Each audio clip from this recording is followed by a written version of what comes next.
Good morning students आज हम इस वीडियो में चैप्टर 8 के क्लास 8 के क्वेश्चंस हैं वो यहाँ पे डिस्कस करने वाले हैं. So first of all we will discuss very short answer type questions. So let's talk about the first question. In leaves, name the cell organelle and the pigment that is responsible for green color.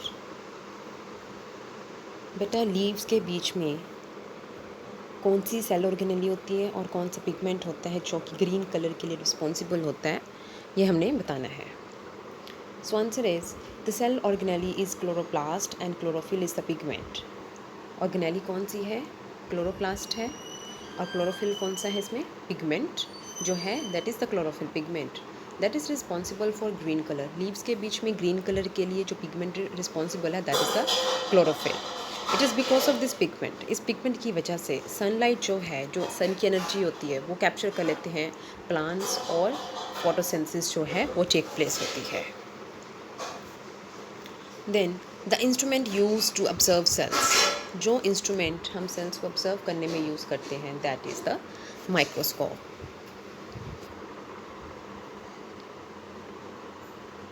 Why we do not sense any pain when we clip our nails or cut our hair? Why? बेटे जब भी हम अपने nails को cut करते हैं या अपने हेयर्स को कट करते हैं तो हमें पेन क्यों नहीं होता? Why we do not sense any pain? So answer is nails and hair are made up of dead cells. हमारे जो नेल्स होते हैं और जो हमारे हेयर्स होते हैं उनके बीच में जो सेल्स होते हैं they are the dead cells and they do not have nerve cells. उसमें नर्व सेल्स नहीं होते एंड वन डज नॉट, जो कि पेन को फील नहीं करते व्हेन दे आर क्लिप्ड और cut. Okay. Then in a cell where are the genes located. अब सेल्स के बीच में जीन्स जो है बेटा वो कहाँ लोकेटेड होते हैं? Genes are located on thread like structures. हमारे जो जीन्स होते हैं वो एक थ्रेड धागे की तरह के स्ट्रक्चर्स होते हैं जिनको हम क्रोमोसोम्स बोलते हैं. ये कहाँ प्रेजेंट होंगे? न्यूक्लियस के अंदर. These are the units. Genes जो हैं इनहेरिटेंस के यूनिट्स हैं लिविंग ऑर्गेनिजम्स में, जो कि कंट्रोल करते हैं transfer of heredity characters from parents to offsprings. Parents से जो ऑफस्प्रिंग्स के बीच में जो हेरिडिटी के करेक्टर्स ट्रांसफ़र होते हैं दैट उनको जो कंट्रोल करते हैं they are the genes. Then in amoeba and paramecium belong to which category of organisms? अब अमीबा है और पैरामीशियम जो है बेटा वो किस कैटेगरी को बिलोंग करते हैं? अमीबा और पैरामीशियम जो है एक यूनिसेलुलर प्रोकैरियोट्स ऑर्गेनिजम्स हैं. यूनिसेल मीन्स वो एक सिंगल सेल के बने होते हैं and they are made up of single cell, और वो एक सिंगल सेल से बने होते हैं and their nucleus is not well defined. Yesterday in the previous video we have already discussed that prokaryotes are those having nucleus not well defined. Means उनके बीच में nucleus जो है वेल डिफाइंड नहीं होता. They are the prokaryotes. Eukaryotes means with well defined nucleus. So no cell organelle is present. और इनके बीच में कोई भी सेल ऑर्गेनेली जो है वो प्रेजेंट नहीं होती. What are the functions of cell wall in plant cells. Plant cells के बीच में जो सेल वॉल है उसके क्या फंक्शंस हैं? Cell wall is an additional layer surrounding the plasma membrane.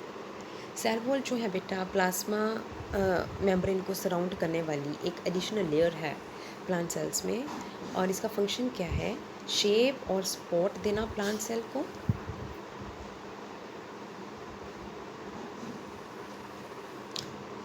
Plant cell को शेप देना, उसको सपोर्ट देना, प्रोवाइड करना protection against variations in temperature. जो टेम्परेचर में वेरिएशंस आती हैं, एटमॉस्फेयर प्रेशर में या मॉइस्चर में जो जो वेरिएशंस आती हैं उनके अगेंस्ट प्रोटेक्ट करना. ओके.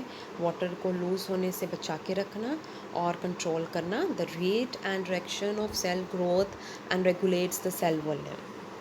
सेल की ग्रोथ को, ठीक है, उसकी जो डायरेक्शन है उसका रेट है और सेल का जो वॉल्यूम है उसको कंट्रोल करना, ये सारा काम किसका है?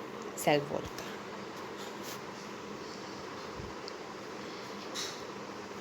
Then short answer type questions. Is the following statement is correct? If it is wrong correct the statement. Unicellular organisms do not respire. Only multi और सेलुलर ऑर्गेनिज्म रिस्पायर। क्या जो यूनिसेलुलर ऑर्गेनिज्म होते हैं बच्चों, क्या वो रिस्पायर नहीं करते? ओनली जो मल्टी सेलुलर बॉडी ऑर्गेनिजम्स होती हैं, क्या वो ही रिस्पायर करती हैं? The above mention statement is wrong. ये जो स्टेटमेंट है वो रॉन्ग है, क्योंकि हमने चैप्टर में भी ये डिस्कस किया था कि चाहे सिंगल सेल हो चाहे मल्टी सेल्स बॉडी हो, वो फंक्शन वैसे ही परफॉर्म करती है। The unicellular organisms also respire, reproduce and carry all metabolic functions. जैसे यूनिसेलुलर ऑर्गेनिज्म जो है वो सेम रेस्पायर करता है, रिप्रोड्यूस करता है और सारे मेटाबॉलिक फंक्शंस को कैरी करता है जैसे मल्टी सेलुलर ऑर्गेनिज्म होते हैं। डिफरेंस क्या है कि सारे फंक्शंस जो परफॉर्म करते हैं by single cell in unicellular, कि यूनिसेलुलर के बीच में एक सिंगल सेल ही सारे फंक्शंस को परफॉर्म करता है। लेकिन मल्टी सेलुलर ऑर्गेनिजम्स में ये सारे जो फंक्शंस हैं उसमें फिर अलग अलग तरह के ऑर्गन्स आ जाते हैं जो कि डिफरेंट टाइप्स ऑफ सेल्स के बने होते हैं। क्लियर?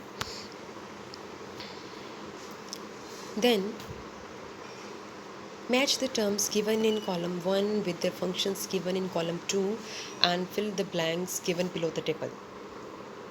यहाँ पे आपको मैचिंग देनी है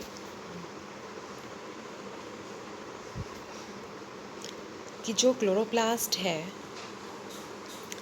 क्लोरोप्लास्ट क्या होती है? सिंथेसिस की साइट होती, फोटोसिंथेसिस की साइट, राइट।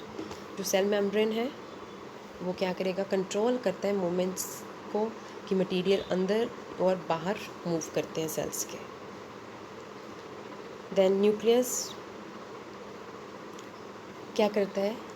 सेल्स की एक्टिविटीज़ को कंट्रोल करता है। एंड क्रोमोसोम कैरी करता है heredity practice.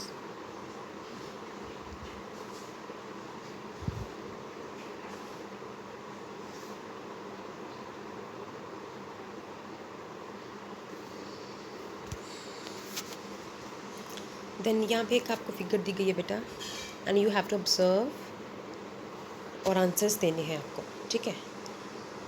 Does it represents a plant cell और एनिमल सेल? ये सेल कौन सा है बेटा? दिस इज़ अ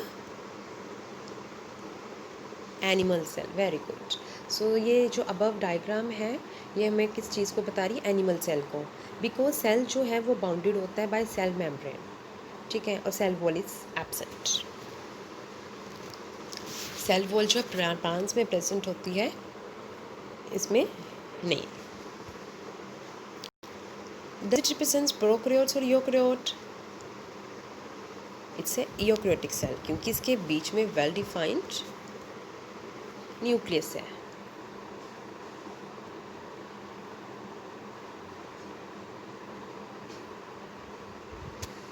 जिसमें वेल डिफाइंड न्यूक्लियस होगा that will be the eukaryotic cell. Then label the parts A to E in the given figure. ये figure दी गई है आपको और यहाँ पे आपको बताना है कि कौन सा पार्ट कौन सा प्रेजेंट है।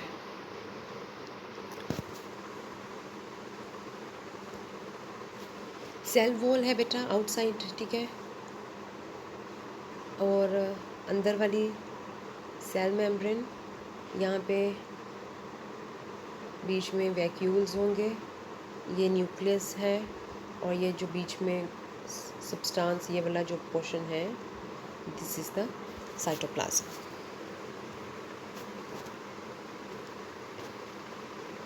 अब यहाँ पे आपको क्लासिफाई करनी है टर्म्स को सेल्स, टिश्यूज़ और ऑर्गन्स में और लिखना है, राइट। अब आपको बताना है कि इसमें सेल कौन सा है, टिश्यू कौन सा है और ऑर्गन्स कौन सा आ रहा है। तो यहाँ पे जितने भी हमारे सेल्स, आरबीसीज, डब्ल्यूबीसीज और नर्व्स हैं, ये सारे सेल्स हैं, ठीक है। तो ये सारे इस कैटेगरी में आ जाएंगे सेल्स के अंडर। देन टिश्यूज़ जो होते हैं, ब्लड टिश्यू है, मसल्स टिश्यूज़ हैं, ओके। और ऑर्गन्स जो हैं हमारे वो ब्लड वेसल्स हैं, हार्ट है, हैंड और ब्रेन, ये सारे हमारे बॉडी ऑर्गन्स हैं।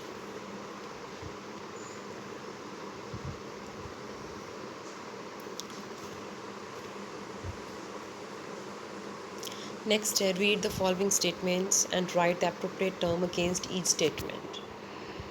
I control the function of a cell. Who am I?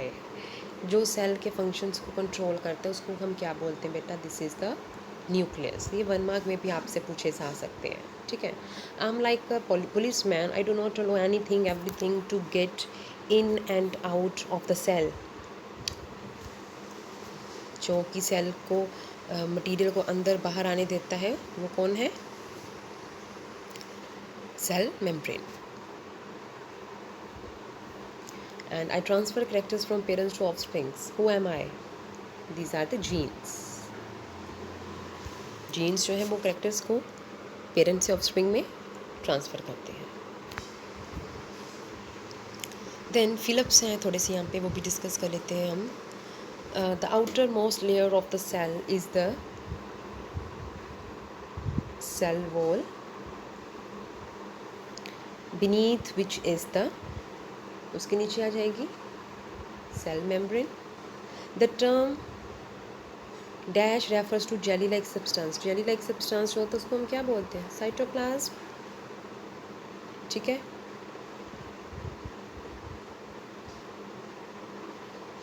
And containing all the, उसके बीच में साइटोप्लाज्म में क्या होती हैं? Organelles.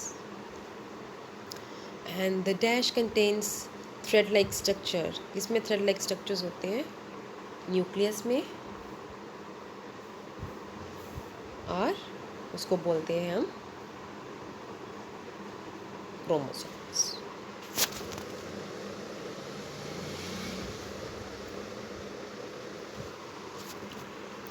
Next we will discuss long answers questions. Cells consist of many organelles, yet we do not call any of these organelles as structural and functional unit of living organisms. Explain.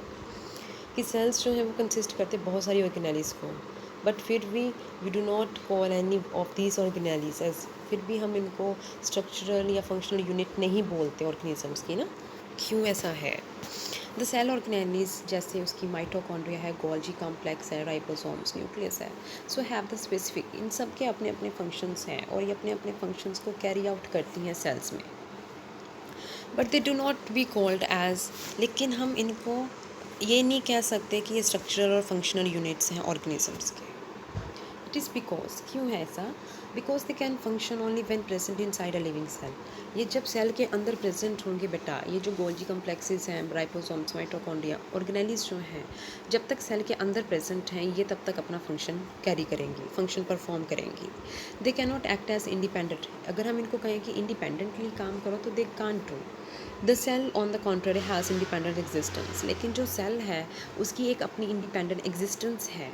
It is the smallest structural functional unit of life. ये life की एक सबसे छोटी structural functional unit है, ठीक है। इसलिए कि हम ऑर्गेनेलिस को जो है हमारा वो नहीं, हम इसको कह सकते स्ट्रक्चरल यूनिट नहीं कह सकते ऑर्गेनेलिस को, right. Then why do plant cells have an additional layer surrounding the cell membrane? What is the layer known as? कि प्लांट सेल्स के बीच में एक एडिशनल लेयर होती है सेल मेम्ब्रेन। इस लेयर को हम क्या बोलते हैं? The additional layer surrounding the cell membrane of plant is called cell wall. Okay, plants जो हैं can not show physical movement, escape themselves from extreme climatic conditions, therefore cell wall is needed for protection. कि जो plants हैं बेटा वो move नहीं कर सकते, और जो अगर उनके ऑपोजिट कंडीशंस आ जाती हैं तो उनको अपने आप को प्रोटेक्ट करने के लिए इनकी सेल वॉल की बहुत ज़रूरत होती है। The cell wall protects the plant cells from temperature variation. Cell wall जो है वो क्या करती है? प्रोटेक्ट करती है प्लांट सेल्स को टेम्परेचर वेरिएशन से, हाई विंड स्पीड से, ठीक है, एटमॉस्फेरिक मॉइस्चर से। और ये क्या करती है? शेप और सपोर्ट देती है प्लांट सेल्स को।